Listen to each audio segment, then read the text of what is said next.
Hello,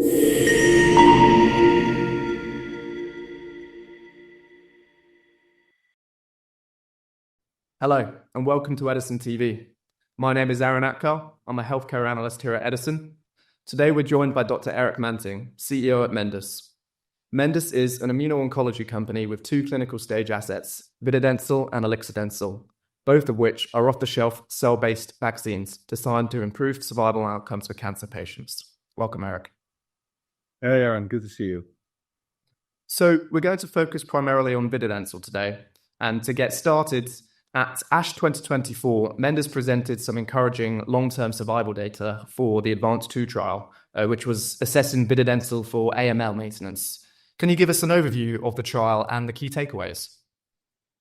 Yes, of course. And we were very excited to present these data at ASH, Aaron, because what has been lacking in AML is long-term survival.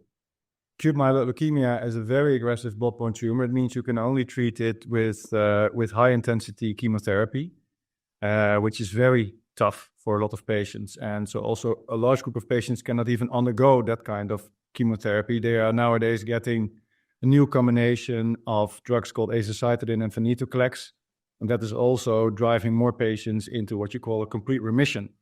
But complete remission in AML is almost a wrong term because it's not complete. Very often there are some residual cancer cells, and the majority of patients actually relapse very quickly. So the only way to stabilize these patients has been through a bone marrow or hematopoietic stem cell transplant.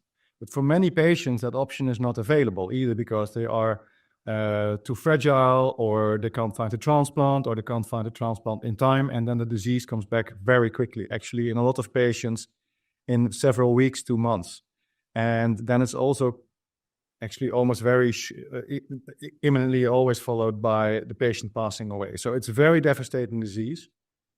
And because the relapse is so imminent, that is now the new frontier in the treatment of AML. And that's called AML maintenance treatment. So the methods, high-intensity chemotherapy or azacitidine combined with venetoclax, to get patients into remissions are improving, but the way to prevent these patients from relapsing, that is still a major challenge in the field. Now, that is where immunotherapy may play a role. And active immunotherapy, which is what we are developing with our product vididencel, is stimulating your own immune system. So it's not that you inject something into the bloodstream to, let's say, immediately have an effect. It's actually training your own immune system to recognize the antigens that are also present on residual cancer cells, so that your own immune system builds up a long-term immunity, what's called immunological memory,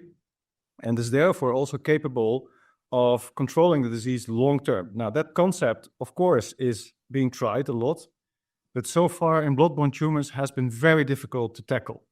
And that is where vididencel has a specific position. And what we have shown is that not only is it very safe, because it is an immunotherapy, we mainly see injection site reactions when we administer the product into the skin. But for the rest, very limited side effects, which is very important, obviously, for patients that just come out of quite intense or very intense chemotherapy. But very importantly, we start to pick up immune responses, and all the patients that have been building up immune responses have become long-term survivors. And in the recent update we presented at ASH, the median follow-up was already almost 42 months. And what we start to see is a very clear picture that either patients relapse and then also pass away very quickly. And those patients also had a relatively poor immune system. We could show that with immunomonitoring data. But the very promising part was the majority of patients remains alive and also in first complete remission over a very long period of time, with all patients having passed now 3 years follow-up and 2 patients actually already 5 years follow-up. So that is really showing that vididencel as an active immunotherapy against residual cancer cells has the potential to become a new maintenance treatment in AML. Excellent. So we understand that beyond Advanced 2, the current focus is preparations for pivotal studies alongside the Cadence combination trial. Could you discuss some of these for us in a bit more detail and include in how they build upon the data obtained so far? Sure, and I think a summary of the phase 2 data that I just described is the basis to take this product forward towards a registration trial, which is the last trial you have to do before you can bring your product to market. Now, very importantly, the manufacturing of the product should not change during a phase 3 or registration trial, right? Because that could create a setback or remarks from the regulatory agencies that your product that you started with may not be the same as the product that you want to bring to the market.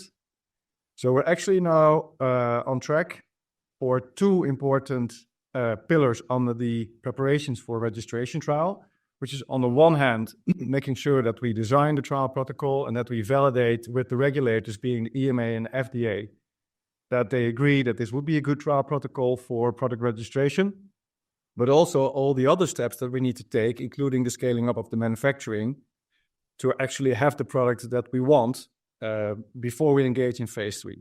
The second important pillar is to actually prepare for large-scale GMP manufacturing, so the kind of manufacturing you need to be able to use your product for clinical use in humans. That is a project which we currently have in place with a company called Northex in Sweden. So we have a manufacturing alliance with Northex. It's prepaid, so we have invested last year into that alliance.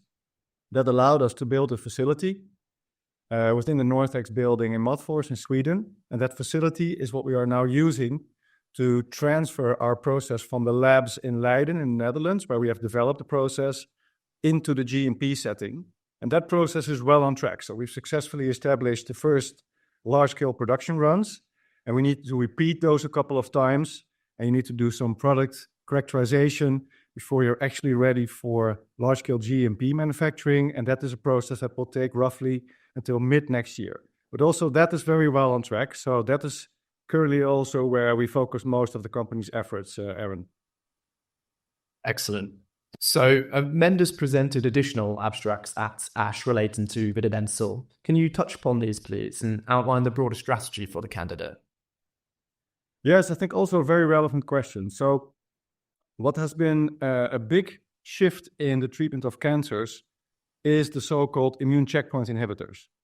These are a class of antibodies that stimulate active immunity, like vididencel, right? So when your own immune system is able to build up immunity, these checkpoint inhibitors help the immune system control cancer cells. And that has been very effective in solid tumors.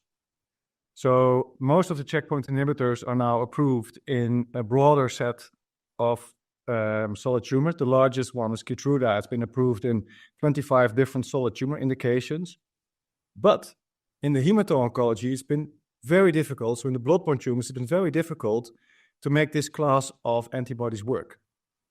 Now we start to see in AML, which of course is one of the most aggressive blood-borne tumors, very good effect on the immune system and on the survival of AML patients. That is what we studied in the phase 2 we just discussed. But the broader opportunity in blood-borne tumors is there. So what we have done in this year, together with a consulting firm in the US, is look more broadly into what kind of blood-borne tumors would potentially respond to our product and what are the most attractive indications based on competitiveness, the clinical development path, but also market size and the possibility for a good pricing of our drug in such a marketplace. Now, then we start with the AML maintenance landscape where we are currently positioned, right? So in the post-chemotherapy setting for MRD positive patients with residual disease, that is where we are currently focused, and that will also be the path forward for the registration trial we just discussed.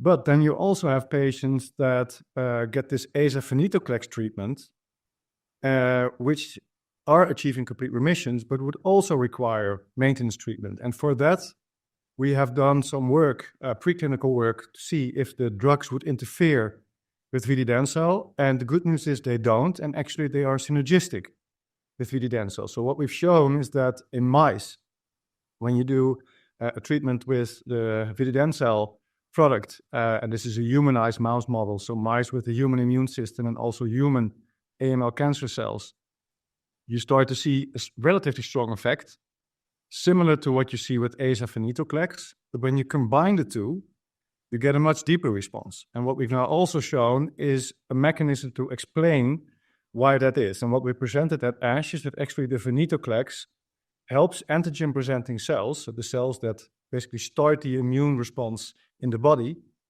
are even more effective in phagocytosing, so processing vididencel as a vaccine, when you add some venetoclax. So it's a very interesting finding. Somehow the venetoclax activates the antigen-presenting cells to the point that they are even better capable of digesting vididencel as a vaccine. So we now have both the animal data, but also a mechanistic explanation on why that combination could be potentially synergistic. And then we also presented some data in chronic myeloid leukemia. And that is a different study, obviously, also a different indication. But what we showed was that if you mix white blood cells, cells of the immune system, with our product, they are better capable of killing CML cells, so CML cancer cells. That was expected because there is some immunogenic overlap between acute myeloid leukemia and chronic myeloid leukemia, but it's good to confirm that. And the other thing we did is CML patients are being treated lifelong with tyrosine kinase inhibitors, a specific class of chemotherapy. And the big challenge is that people at a certain point want to be able to have a treatment-free remission. So in other words, they would like to live a healthy life with their disease under control without having to take daily tyrosine kinase inhibitors because they also come with side effects. Now that is a combination that we tested, and we saw different results with different tyrosine kinase inhibitors. So it's also putting us on track to test vididencel potentially in the future in chronic myeloid leukemia, and it gives us a better understanding with which current drugs it would be an ideal combination. But that's in a nutshell the other data we presented at ASH, Aaron. Excellent. So turning now to ovarian cancer, can you provide an update on the data you released recently from the Allison trial, as well as an outlook for the program? Yes, I think what was a bit of a wild card in the sense that we tried it because the medical need was so high in ovarian cancer, is that vididencel is based on a leukemic cell line. It's actually a cell line that we can transform into cells that express dendritic phenotype. That's also the basis for vididencel as a product. So it was not a given that cells with a leukemic origin would have an immunogenic effect in ovarian cancer. But it is something we tried. And the reason is that we work with the University Medical Center in Groningen in the Netherlands. They are one of the larger treating hospitals for gynecological oncology in the Netherlands. And they basically asked us, why don't we try it? Because women nowadays are sent home after initial treatment. And then basically when the disease comes back, it's very difficult to treat. So we will try it. And there was some rationale. And the rationale was that a lot of the antigens that are expressed by vididencel were actually also identified by the UMCG and others in the field to be potentially relevant for ovarian cancer. So what we did is we did a preclinical study initially using, again, a humanized mouse model, but also patient material, showing that we could stimulate immunity against ovarian cancer cells with our product. And now we took it to clinic together with the UMCG. So when you think about it in a simple way, Aaron, the first thing you want to see is whether you are indeed able to induce potentially relevant and tumor-directed immune responses in patients. That is the step we have now taken. So what we have shown is, first of all, again, the product is very safe, and that's always an important part of a phase 1 trial. But what we have shown today is that actually also the majority of ovarian cancer patients builds up quite a good immune response against the antigens that have been identified as potentially relevant for ovarian cancer. And what we've also done is we looked into the patients that were progression-free versus the patients that had already at week 22 progressive disease. And we see a correlation. So the patients that were in the progressive disease phase, relatively few patients had immune responses, whereas in the patients with immune responses, the majority, roughly 67%, was in a group that was still progression-free at week 22. So it's a very important and promising start. What you now want to see, because you need to see long-term survival, right? That's the whole idea with active immunity and this kind of therapy having a true beneficial effect for patients, is whether or not we start to see that. So that will take 2-year follow-up of all patients, which we expect to be completed in Q4 of next year, so 2025. So that will be the next major readout for that trial. Fantastic. So 2025 shaping up to be a highly active year for Mendus. So just to wrap up, could you summarize the most important events and milestones that investors should watch out for? Yes, I think first and foremost is the preparations for a phase 3 trial in AML. I think when you have a signal that is so convincing, it was not only the long-term survival of patients, but also the very clear correlation that we saw with the immune responses we detected in those patients. I think that is really what we were looking for. So that also is the major opportunity for the company to make a difference in a very high unmet medical need. It means everything we discussed before, the heavy lifting, is with the preparations for the phase 3 trial. So that is constant interactions with regulatory agencies to make sure that every step we take is in the right direction, on which we will keep the market updated. And also the large-scale manufacturing being in place by mid-next year. So far, that's on track. But that's the real, I think, milestone for us that we want to achieve in focusing on where we currently have the strongest data. Then, of course, it's very interesting to explore the broader hemato-oncology landscape because it's relatively open for novel immunotherapies. And that is why we've also provided the basis with the data we presented at ASH for the AZA-venetoclax combination, for a potential exploratory trial in CML. So that is also the kind of efforts we will continue to develop to potentially broaden the addressable patient population. And then, of course, we have the data from the ovarian cancer trial, which I think will also be very interesting to see if what we are currently seeing is a very promising initial signal, will also translate into potential clinical benefit for the patients that we treated in the Edison trial. So I think that is the major milestone for next year to look out for, Aaron. That's great. So thanks very much for your time today, Eric, and for the insightful discussion. Look forward to following the progress of the company. If our audience would like to learn more about Mendus, please refer to edisongroup.com, where we recently published an outlook note. Thanks again for your time, Eric. Thanks, Aaron.